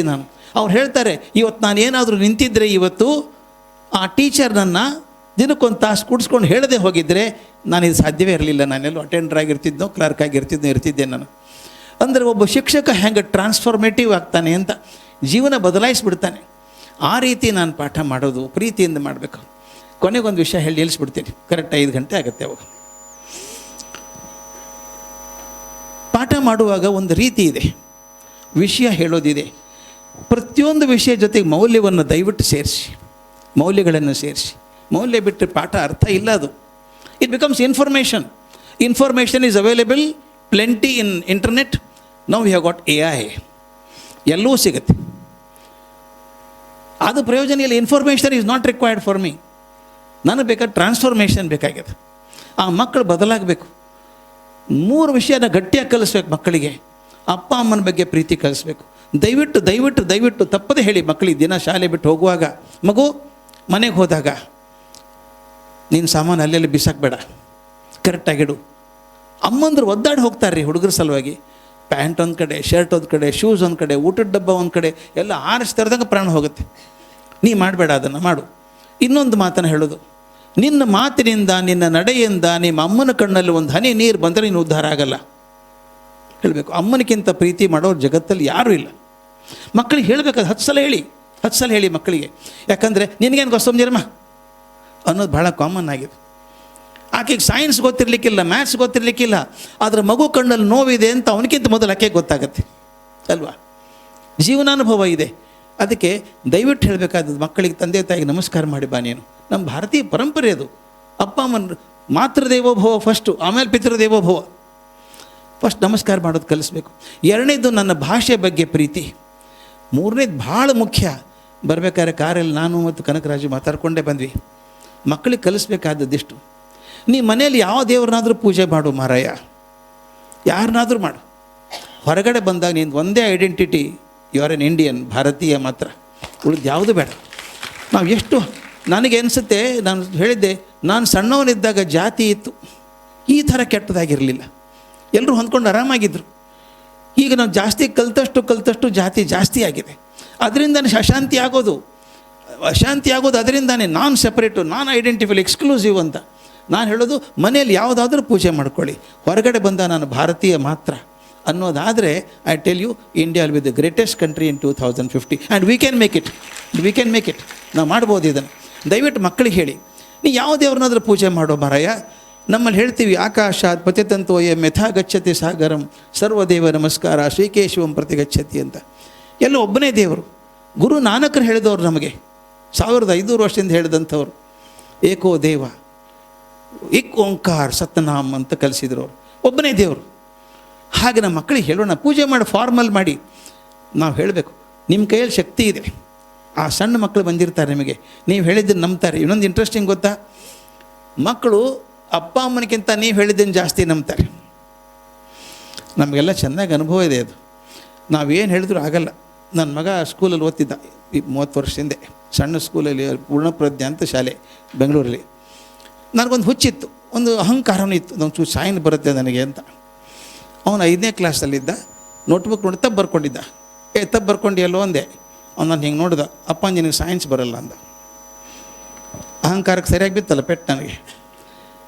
ಅವನು ಹೇಳಿ ಪ್ರಯೋಜನ ಇಲ್ಲ ಅಂತ ಮರುದಿವಸ ಶಾಲೆಗೆ ಹೋದೆ. ತಪ್ಪು ಬರ್ಕೊಂಡಿದ್ದಲ್ಲ, ದುರ್ದೈವಕ್ಕೆ ನನ್ನ ಸ್ಟೂಡೆಂಟ್ ಆಕೆ ಸೈನ್ಸ್ ಟೀಚರ್ ಆ ಶಾಲೆಯಲ್ಲಿ. ನೋಡಮ್ಮ ರೇಖಾ, ತಪ್ಪು ಬರ್ಸಿದೆಯಲ್ಲ ಅಂದೆ. ಓಹೋ ಹೌದು ಸರ್, ಕರೆಕ್ಟ್ ಮಾಡ್ತೀನಿ ಸರ್ ಅಂದು. ಮರುದಿವಸ ಬಂದು ನನಗೆ ಹೇಳ್ತಾನೆ, ಅಪ್ಪ now you are right. Miss cannot miss ಅಲ್ಲ. ಅದಕ್ಕೆ ದಯವಿಟ್ಟು ನಾನು ಹೇಳೋದು, ಆ ಅಥಾರಿಟಿ ನಿಮಗಿದೆ, ಆ ಶಕ್ತಿ ನಿಮಗಿದೆ. ನಮ್ಗೆ ಗೊತ್ತಿಲ್ಲ ಆ ಶಕ್ತಿ ಇದೆ ಅಂತ. ಅದನ್ನು ಬಳಸ್ಕೊಂಡು, if I can guide my students to be non violent at that stage. ಹಿಂಸೆಯಿಂದ ಏನೂ ಒಳ್ಳೇದಾಗಿಲ್ಲಪ್ಪ. ನಾನು ಹೇಳ್ತೀನಿ, ಬೇಕಾದ್ರೆ ಗೂಗಲ್ ಭಗವಾನ್ ಚೆಕ್ ಮಾಡಿ ನೀವು. ನನ್ನ ಸ್ನೇಹಿತ ಒಬ್ಬ ಇದ್ದಾನೆ ಶಿಕಾಗೋದಲ್ಲಿ, ಸ್ಟೋನ್ ಬ್ರ್ಯಾಂಡಲ್ಲಿ ಯೂನಿವರ್ಸಿಟಿ ಅಂತಿದೆ, ಅದರ ಪ್ರೊಫೆಸರ್ ಆಫ್ ಸೈಕಾಲಜಿ ಅವನು. ಲೈಸಿ ಹಾಲ್ ಅಂತ, LACEY, ಅವ್ರಿಗೆ ಪ್ರಯೋಜನ ಆಗುತ್ತೆ ಜಾಸ್ತಿ. LACEYHALL, ಲೇಸಿ ಹಾಲ್ ಅಂತ. ಅವನು ರಿಸರ್ಚ್ ಮಾಡಿ ಪ್ರೆಸಿಡೆಂಟ್ಸ್ ಅವಾರ್ಡ್ ಬಂತು ಅವನಿಗೆ. ಏನು ರಿಸರ್ಚ್ ಮಾಡಿದ ಗೊತ್ತಾ ಅವನು? 12,000 ಜನ ಆರಿಸಿದ. 6,000 ಜನ ಅಮೇರಿಕಾದಲ್ಲಿ, 6,000 ಜನ ಕೆನಡಾದಲ್ಲಿ. ಎಲ್ರಿಗೊಂದು ಡೈರಿ ಕೊಟ್ಟ. ಡೈರಿಯಲ್ಲಿ ಮಧ್ಯದಲ್ಲಿ ಒಂದು ಲೈನು, ವರ್ಟಿಕಲ್ ಲೈನ್. ಅವನು ಹೇಳ್ದ, ನಿಮ್ಮಲ್ಲಿ ಏನೇನು ಪಾಸಿಟಿವ್ ಆಗುತ್ತೋ ಬೆಳಗ್ಗೆಯಿಂದ ರಾತ್ರಿವರೆಗೂ ಎಡಗಡೆ ಬರೀರಿ, ಏನು ನೆಗೆಟಿವ್ ಆಗುತ್ತೋ ಬಲಗಡೆ ಬರೀರಿ, ಎಷ್ಟು ಬೇಕಾದ್ರೂ ಡೈರಿ ಕೊಡ್ತೀನಿ ಅಂದ. ಆ ಡೈರಿ ತರಿಸಿ ಎಲ್ಲ ಕಂಪ್ಯೂಟರೈಸ್ ಮಾಡಿ ಹೇಳ್ತಾನೆ ಅವನು, ರಿಸರ್ಚ್ ಹೇಳ್ತಾನೆ. Can you believe that 91% of the influences on us are negative. I am not simply saying it, fact ಇದೆ ಅದು. 91% ನಮ್ಮ ಮೇಲೆ ಆಗ್ತಿರುವಂಥ ಪರಿಣಾಮಗಳು ಋಣಾತ್ಮಕವಾಗಿದ್ದಾವೆ. ಅದಕ್ಕೆ ಅವಾರ್ಡ್ ಬರಲಿಲ್ಲ ಅವನಿಗೆ. ಅವಾರ್ಡ್ ಯಾಕೆ ಬಂತು ಅಂದರೆ, ಇಷ್ಟು 91% ನೆಗೆಟಿವ್ ಇದ್ದರೂ ಇನ್ನೂ ಸಾಧಕರಿದ್ದಾರಲ್ಲ ಜಗತ್ತಲ್ಲಿ, ಹೆಂಗಾದ್ರು ಅವರು. ಅವನು ಹೇಳ್ತಾನೆ, ಯಾರು 91% ನೋಡ್ಕೊಂಡು ಹೋದರೋ ಅವ್ರು ಕೊಚ್ಕೊಂಡು ಹೋದರು. ಯಾರು ಬೇಡ ನಮಗೆ 9% ನೋಡ್ಕೊಂಡ್ರೋ ಅವರೆಲ್ಲ ದೊಡ್ಡವರಾದರು. ಇದನ್ನು ಮಕ್ಕಳಿಗೆ ಹೇಳಬೇಕು ನಾವು. ನೀವು ಕೊಚ್ಕೊಂಡು ಹೋಗಬೇಕೋ ಏನು ದೊಡ್ಡವನಾಗಬೇಕು. ಅಂದರೆ ದೊಡ್ಡ 91% ಕೆಟ್ಟದ್ದು ಇಲ್ಲ ಅಂತ ಹೇಳೋದಿಲ್ಲ ನಾನು, ಇದೇ ಅದು ನಮ್ಮ ಡಿಪಾರ್ಟ್ಮೆಂಟ್ ಅಲ್ಲ ಅದು. I want to watch this 9%. ಎಂತಿಂಥವ್ರು ಇದ್ದಾರಲ್ಲೇ, ದೊಡ್ಡವ್ರು ಇದ್ದಾರಲ್ಲ ಅಂಥವ್ರು ನೆನೆಸ್ಕೊಂಡು ಮಕ್ಕಳಿಗೆ ಹೇಳಬೇಕಾದ್ದು, ನೋಡಪ್ಪ ಈ ಮೌಲ್ಯ ಕಲ್ಕೋ ನೀನು ದೊಡ್ಡವನಾಗಬೇಕಾದ್ರೆ. ಅವ್ರು ಮಾಡ್ತಾರೆ ಅಂತ ನೀನು ಮಾಡೋಕ್ಕೋದು ನೀನು ಕೊಚ್ಕೊಂಡು ಹೋಗ್ಬಿಡ್ತೀಯ. Negative values are not important ಅಂತ ಹೇಳೋ ಹಾಗೆ ಮಾಡಿದಾಗ ಬಹುಶಃ ನಮ್ಮ ಮಕ್ಕಳ ಮನಸ್ಸಲ್ಲಿ ಶಾಂತಿ ಬರಲಿ. ಮೊದಲು ಅವ್ರ ಮನಸ್ಸಲ್ಲಿ ದ್ವೇಷ ಕಮ್ಮಿ ಆಗಲಿ, ಅಸೂಯೆ ಕಟಪಟ ಕಮ್ಮಿ ಆಗಲಿ. ಅದಾದರೆ ತಾನೇ ಮುಂದೆ ಯುದ್ಧ ನಿಲ್ಲೋದು. ಯುದ್ಧ ಕೊನೆ ಹಂತ ಅದು. ನಮ್ಮೊಳಗಿರುವಂಥ ಯುದ್ಧ ಕಮ್ಮಿ ಆಗಬೇಕಲ್ಲ, ಅದನ್ನು ನಾವು ಮಾತ್ರ ಮಾಡೋಕ್ಕೆ ಸಾಧ್ಯ ಅಂತ ಹೇಳ್ತಾ, love your students so much. ನಾನು ಹೇಳೋದು, best quality of A teacher is I love my students ಅನ್ಕಂಡೀಷ್ನಲಿ. ಎಲ್ಲಿವರೆಗೂ ನನ್ನ ಕ್ಲಾಸಲ್ಲಿ ಕುಳಿತಂಥ ಮಗು ನನ್ನ ಮಗು ಅಂತ ಪ್ರೀತಿಯಿಂದ ಪಾಠ ಮಾಡ್ತೇನೋ ಅಲ್ಲಿವರೆಗೂ ನನ್ನ ಮಕ್ಕಳು ಚೆನ್ನಾಗಿರ್ತವೆ. ನಾನು ಅಲ್ಲಿ ಖೋತ ಮಾಡಿದ್ರೆ ಇಲ್ಲೂ ಖೋತ ಆಗ್ತದೆ. ನನ್ನ ಮಕ್ಕಳೇ ಅವರು. ಗುಂಡಪ್ಪನವ್ರು ಒಂದು ಮಾತು ಕೇಳಿದಾಗ ಎದೆ ನಡುಗೆ ಹೋಗಿತ್ತು ನಂದು. ನಾನು ಹುಡುಗ ಅವಾಗಿನ್ನ. ಗುಂಡಪ್ಪನವ್ರು ಕೇಳಿದರು, ಮೇಷ್ಟ್ರಾಗಿದ್ದೇನೆ ಅಂತ ಹೇಳಿದೆ. ಮೇಷ್ಟ್ರಾಗಿದ್ದೀರೇನ್ರಿ, ಧೈರ್ಯ ಇದೆ ಏನ್ರಿ ನಿಮಗೆ ಅಂತ ಕೇಳಿದರು. ನೀವು ಹೇಳಿದ್ದೆ ಅನಿಸುತ್ತೆ ಅದನ್ನು. ಧೈರ್ಯ ಇದೆ ಏನ್ರಿ ನಿಮಗೆ ಅಂತ ಕೇಳಿದರು. ನಾನು ಯುದ್ಧಕ್ಕೆ ಹೋಗ್ತಾ ಇಲ್ಲ ಸರ್, ಮೇಷ್ಟ್ರಾಗ್ತಾ ಇದ್ದೀನಿ, ಧೈರ್ಯ ಆಗಬೇಕು ಮೇಷ್ಟ್ರಾಗೋದಕ್ಕೆ ಅಂತ ಕೇಳಿದೆ. ಅವ್ರು ಹೇಳಿದ ಮಾತು ದಯವಿಟ್ಟು ಅರ್ಥ ಮಾಡ್ಕೊಳ್ಳಿ. ನೀ ತರಗತಿಯಲ್ಲಿ ಬೆಂಚ್ ನಿಂತ್ಕೋತಿ, ಮುಂದೆ ಹೋಗಿ ಪ್ಲ್ಯಾಟ್ಫಾರ್ಮಲ್ಲಿ ನಿಂತ್ಕೊಂಡ ತಕ್ಷಣ ನಿನ್ನ ಕ್ಲಾಸಲ್ಲಿ ಕುಳಿತಂಥ ಮಗು ಹೆಣ್ಣು ಗಂಡು ತಲೆಗೆ ಬರಬಾರ್ದು ನಿನಗೆ, ನಿಮ್ಮ ಮಕ್ಕಳು. ನಿನ್ನ ಮನಸ್ಸಲ್ಲಿ ಒಂದು ಕಿಲ್ಮಿಷ ಭಾವನೆ ಬರಬಾರ್ದು. ಒಂದು ಕೆಟ್ಟ ಭಾವನೆ ಬಂದರೆ ನೀನು ಮೇಷ್ಟ್ರಾಗೋಕ್ಕೆ ಲಾಯ್ಕಿಲ್ಲ. ಆ ಧೈರ್ಯ ಇದೆ ಏನಪ್ಪ ನಿನ್ನ ಕಡೆಗೆ ಅಂತ ಕೇಳಿದರು. ಎಂಥ ಪ್ರಶ್ನೆ ಅಲ್ವಾ. ಎದೆ ನಡುಗೆ ಹೋಗುತ್ತೆ. ಸ್ಟೇಜ್ ಮೇಲೆ ಹೋಗ್ಬೇಕಾದ್ರೆ ಹೆದರಿಕೆ ಆಗುತ್ತೆ. ಅಷ್ಟು ಸ್ವಚ್ಛ ಇದೆಯಾ ನನ್ನ ಮನಸ್ಸು. ಆ ಥರ ಸ್ವಚ್ಛ ಮನಸ್ಸಿಟ್ಕೊಂಡು ನೀವು ಪಾಠ ಮಾಡಿದರೆ ಮಕ್ಕಳು ನೀವು ಹೇಳ್ದಂಗೆ ಕೇಳ್ತಾರೆ, ಆ ಮೌಲ್ಯಗಳನ್ನು ಪಾಲಿಸ್ತಾರೆ. ಅದರ ಮೂಲಕ ಮನಸ್ಸಿನಲ್ಲಿ ಶಾಂತಿ ಬರ್ತದೆ. ಆ ಶಾಂತಿ ಬಂದರೆ ನಮ್ಗೆ ಗೊತ್ತಿಲ್ಲದಲ್ಲಿ ಪರಿವಾರದಲ್ಲಿ ಶಾಂತಿ ಬರುತ್ತೆ, ಜಗತ್ತಲ್ಲೂ ಬರ್ತದೆ. ಹಾಗಾಗಲಿ ಅಂತ ನನ್ನ ಅಪೇಕ್ಷೆ. Thank you so much. Thank you. Exactly 5.